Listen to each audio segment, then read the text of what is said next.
दी एस्केपर के एपिसोड 03 के साथ हाजिर हूँ। तो लास्ट एपिसोड के एंड पे हमने देखा था कि हमारा जुंजी जो होता है वो अपनी वाइफ को उठाता है और अपने रूम के अंदर आ जाता है, जहाँ पर रूम के अंदर आने के बाद उसकी वाइफ काफी गुस्से के साथ उसे कहती है कि तुम्हें अच्छी तरह से पता है कि हम दोनों के बीच में क्या है, ये शादी असली नहीं है बल्कि एक नकली शादी है, कभी भी इस शादी को सीरियस लेने की कोशिश मत करना। तो यहाँ पर से हमारी नेक्स्ट एपिसोड स्टार्ट होने वाली है। तो उससे पहले अगर आप मेरे चैनल के ऊपर नए हो और अभी तक आपने मेरे चैनल को सब्सक्राइब नहीं किया हुआ तो जल्दी से चैनल को सब्सक्राइब कर दे, वीडियो को लाइक और शेयर कर दे, शुक्रिया।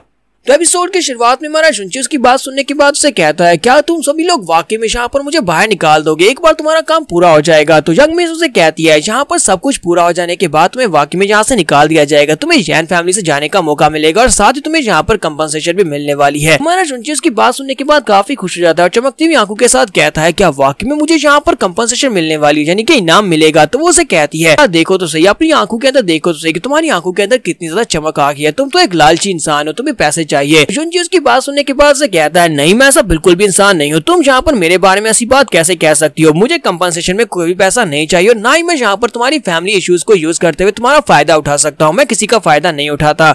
तुम्हारे जुंजी की बातें सुनने के बाद यंग मिस सोच रही होती है, क्या वाकई में ये लड़का ऐसा ही है, क्या ये लड़का वाकई में एक बहुत ही अच्छा लड़का है, क्योंकि मैंने इसका ये रूप पहले नहीं देखा। तुम्हारा जुंजी उसे कहता है कि तुमने कहा कि तुम लोग यहाँ पर मुझे कंपनसेशन देने वाले हो, अगर तुम लोग यहाँ पर मुझे कंपनसेशन देने वाले हो तो क्या तुम लोग यहाँ पर मुझे एक मार्शल आर्ट्स की टेक्निक दे सकते हो, मुझे कल्टीवेशन के लिए मार्शल आर्ट्स की टेक्निक्स की जरूरत है। तो यंग मिस उसकी बात सुनने के बाद कहती है, मुझे तो लगा था कि तुम कह रहे हो कि तुम्हें कंपनसेशन नहीं चाहिए, लेकिन अब तुम्हें यहाँ पर इनाम चाहिए। चलो फिर ठीक है, मैं तुम्हें अपने पास से मार्शल आर्ट्स का एक स्क्रोल दे सकती हूँ। तो वो अपने पास एक मार्शल आर्ट्स की टेक्निक निकालती है और जुंजी को दे देती है और उसे कहती है, तुम्हें सिर्फ और सिर्फ यही टेक्निक मिलेगी, इसके अलावा तुम्हें और कोई भी नाम नहीं मिलेगा। तुम्हारा जुंजी उस टेक्निक को अपने हाथ में पकड़ता है और बहुत ज्यादा खुश हो जाता है, क्योंकि हमारे जुंजी के पास फिलहाल के लिए कोई भी कल्टीवेशन नहीं है, यानी कि जीरो कल्टीवेशन है। तो वो इस टेक्निक को लेने के बाद काफी खुश होता है और कहता है, अगर मैं इसको प्रैक्टिस कर लेता हूँ, पर मैंने इस मार्शल आर्ट्स की टेक्निक को प्रैक्टिस कर लिया, उसके बाद मैं स्ट्रॉन्ग हो जाऊंगा, उसके बाद मैं देखता हूँ कि यहाँ पर यैन फैमिली का कौन बंदा यहाँ पर मुझे मार पाता है, कोई भी यहाँ पर मुझे भूली नहीं कर पाएगा। तो यंग मिस माने जुंजी से कहती है कि कल्टीवेशन करना ऐसे ही है जैसे कि हम लोग ह्यूमन के रूल्स के खिलाफ जा रहे हैं, तो क्या तुम ये सब कुछ करने के लिए तैयार हो, क्या तुम कल्टीवेट कर पाओगे। तुम्हारा जुंजी से कहता है कि चाहे ये कितना ही डिफिकल्ट क्यों ना हो, कल्टीवेशन कितनी ही डिफिकल्ट हो सकती है, मुझे नहीं लगता कि कल्टीवेशन इतनी ज्यादा डिफिकल्ट होती है। अगर कोई इंसान बेवकूफ हो तो मुझे लगता है कि सिर्फ और सिर्फ उसी के लिए कल्टीवेशन करना बहुत ज्यादा मुश्किल हो सकता है, क्योंकि कल्टीवेशन करने के लिए हमें मार्शल आर्ट्स की टेक्निक्स को मास्टर करना पड़ता है और वो टेक्निक्स तो हमारे पास लिखी होती है। मेरे जैसा जो जीनियस इंसान होता है वो तो कुछ ही दिनों में इस तरह की कल्टीवेशन टेक्निक्स को मास्टर कर सकता है। देखना मैं बहुत ही जल्दी इस कल्टीवेशन टेक्निक को भी मास्टर कर लूंगा। तो इसी के साथ ही यंग मिस उसे यहाँ पर एक स्टोरी सुनाती है। वो उसे कहती है कि लेजेंड्स के मुताबिक एक कहानी है, एक ऐसी कहानी है, एक ऐसे मास्टर की। हमारे यहाँ पर एक बहुत ही पावरफुल मास्टर था, एक ऐसा मास्टर जिसने एक ही दिन में 3 रीइंकार्नेशंस को फेस किया था, यानी कि वो एक ही दिन में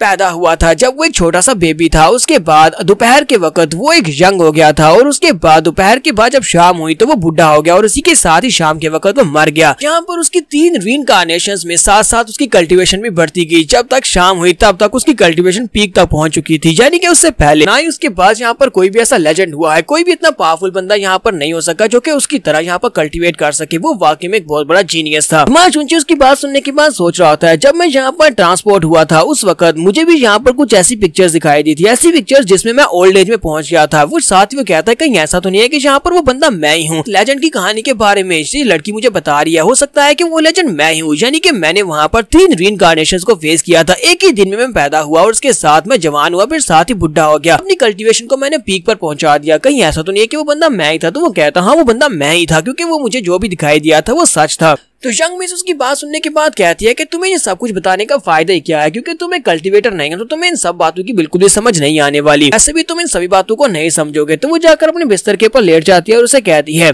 मुझे लगता नहीं है कि टियान हुजोंग की तरफ से जो बंदा मास्टर गू यहाँ पर आया वो इतनी जल्दी यहाँ से जाने वाला है, इसलिए तुम आज रात यहीं पर मेरे रूम के अंदर ही सो सकते हो, तुम यहीं पर सो सकते हो। तुम्हारा जुंजी उसकी बात सुनने के बाद अपने हाथ से कल्टीवेशन स्क्रोल को फेंक देता है, लात टपकाते हुए उसे कहता है, क्या वाकई में तुमने यहाँ पर मुझे अपने हस्बैंड के तौर पर रिकॉग्नाइज कर लिया और अब तुम यहाँ पर मुझे अपने साथ सोने दोगी। तो वो जल्दी से भागती हुई आगे बढ़ता है और उसे कहता है कि मुझे यहाँ पर एक किस दो, मेरी वाइफ मुझे किस दो। इसी के साथ इस बेचारे के मुंह पर एक जबरदस्त थप्पड़ पड़ता है, जिससे हमारा जुंजी जो होता है वो उड़ता हुआ पीछे गिरता है। तो वो उसे कहती है कि मैं बेड के ऊपर सोने वाली हूँ जबकि तुम फर्श के ऊपर सो गए। तो जुनची उसे कहता है लेकिन फर्श तो बहुत ज्यादा ठंडा है, मैं यहाँ पर फर्श के ऊपर नहीं सो सकता, वो भी रात के वक्त। ऐसे भी बेड इतना ज्यादा बड़ा है और तुम वहाँ पर अकेली सोकर बहुत ज्यादा बोर हो जाओगी, मुझे अपने साथ सोने दो ना। तो इसी के साथ एक नीडल उसके पाँव में आकर गिरती है। तो वो इस बात से बहुत ज्यादा हैरान होता है कि वो उसने उसके ऊपर नीडल से अटैक किया। जंग मिस उसे कहती है कि अपनी बकवास बंद करो, अगर तुमने इस नीडल से आगे एक भी कदम आगे बढ़ाने की कोशिश की तो अगली बार जो नीडल जोगी तुम्हारी टांगों के बीच लगेगी और उसके बाद दोबारा तुम कभी किसी लड़की के साथ सो नहीं पाओगे, चुपचाप जाकर फ्लोर के ऊपर सो जाओ। तुम्हारा जुनची उसे कहता है अच्छा ठीक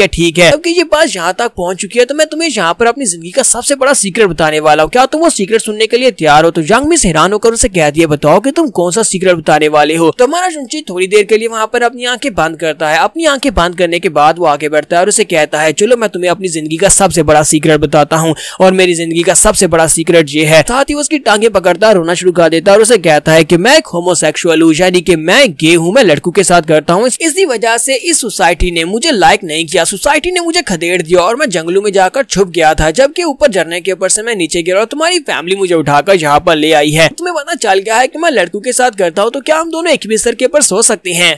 तो यंग मिस पहले तो उसकी बातें सुनने के बाद वहाँ पर उसके लिए थोड़ा सा फील करती है, लेकिन साथ ही वो गुस्सा हो जाती है और कहती है क्यों ना मैं यहाँ पर तुम्हारी हेल्प करूँ, अच्छा ठीक है तुम्हें सोने में मदद करती हूँ। और उसके बाद उसे काफी सारा पीटती है और पीटने के बाद उसे कहती है चलो दफा हो जाओ, जाकर आप फर्श के ऊपर सो जाओ। तो हमारा जुनची जो होता है वो चिल्लाता हुआ जाकर दरवाजे के पास बैठ जाता है और कहता है यहाँ पर मेरी वाइफ तो मुझे मारने की कोशिश कर रही है, या अपने नवे नवेले हस्बैंड को मारने की कोशिश कर रही है। फिर हमारा जुनची जाकर दरवाजे के साथ टेक लगाकर वहीं पर बैठ जाता है, सो जाता है।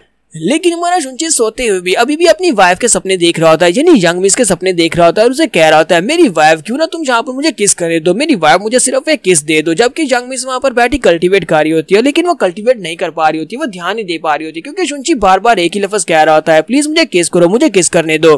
तो नेक्स्ट सीन जो होता है हमें सुबह के वक्त का दिखाया जाता है। अंकल जैन सुबह के वक्त सुबह इनके रूम की तरफ आते हैं। तो अंकल जैन बाहर खड़े होकर कहते हैं यंग मिस मास्टर गू जा चुके हैं। मास्टर गू ने यहाँ पर काफी देर तक शोर मचाया लेकिन अब वो जा चुके हैं। तो यंग मिस उसे कहती है अच्छा ठीक है अंदर आ जाए, अंदर आकर मुझे सारी बात बताएं। तो मास्टर जैन जो होते हैं वो दरवाजा खोलकर अंदर आते हैं। जैसे वो दरवाजा खोलते हैं तो दरवाजे के पीछे से चिल्लाने की आवाज आती है क्योंकि हमारा जुनची दरवाजे के पास ही सोया हुआ था। तो मास्टर जैन ने जैसे वहाँ पर दरवाजा ओपन किया, इसी के साथ ही बेचारे हमारे जुनची के मुंह पर दरवाजा लगता है और वहीं पर बेचारा चिल्ला रहा होता है। मास्टर जैन कहते हैं लड़के तुम यहाँ पर क्या कर रहे हो, जबकि हमारा जुनची उसे गालियां दे रहा होता है और कहता है कमीने बुड्ढे कहीं के, क्या तुम आराम से दरवाजा नहीं खोल सकते थे। जबकि दूर खड़ी यंग मिस जो होती है वो हल्का सा मुस्कुरा रही होती है। फिर साथ ही वो मास्टर जैन से कहती है अंकल शैन क्या आप मुझे बता सकते हैं कि यहाँ पर क्या चल रहा है, आप यहाँ पर किस बारे में बात कर रहे थे। तो अंकल शैन उसे कहते हैं यंग मिस मास्टर गू यहाँ से जा चुका है, उसने काफी देर शोर मचाया लेकिन उसके बाद वो चला गया।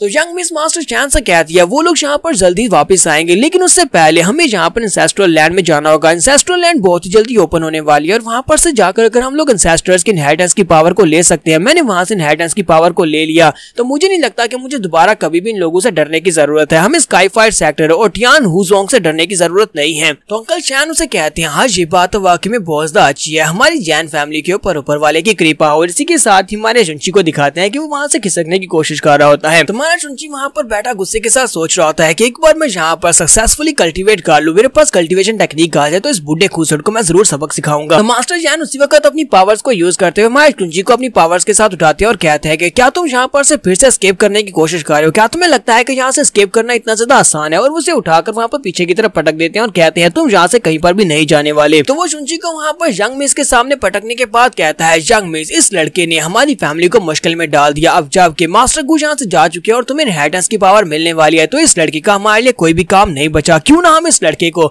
मार डालें। तो यहाँ पर हमारी एपिसोड 03 का एंड करेंगे। तो नेक्स्ट एपिसोड में देखेंगे क्या हमारे जुनची को यहाँ पर मार डालेंगे, क्योंकि मारेंगे तो नहीं। नेक्स्ट क्या होने वाला है ये जानने के लिए मेरे चैनल के साथ बने रहिए। चैनल को सब्सक्राइब कर दें ताकि आप अगली वीडियो को भी देख सके और वीडियो को लाइक और शेयर करना मत भूलिएगा।